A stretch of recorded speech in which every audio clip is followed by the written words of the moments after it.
As if we needed more proof, this year's campaigns showed again that big money talks, that those who spend the most tend to win the most.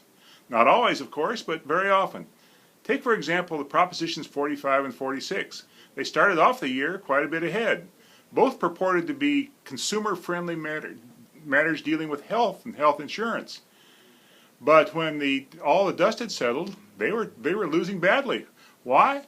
Because the opponents there in the medical industry and the insurance industry spent tremendous amounts of money, tens of millions of dollars, pointing out their measures' shortcomings. And they had those shortcomings, so they were easy to point out. So big money talks. One of the more interesting aspects of that fact is Jerry Brown, the governor of California. In his earlier incarnations as governor and later as presidential candidate, Brown often railed against big money and collecting big money and spending big money and so forth. But as governor the second time around, he's not hesitated at all to collect, if not spend, millions and millions of dollars.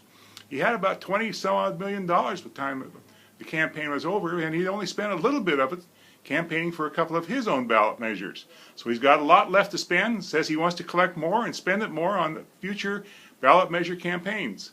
So the guy who built his career initially as a critic of campaign finance and big money winds up ending his career as a big money collector.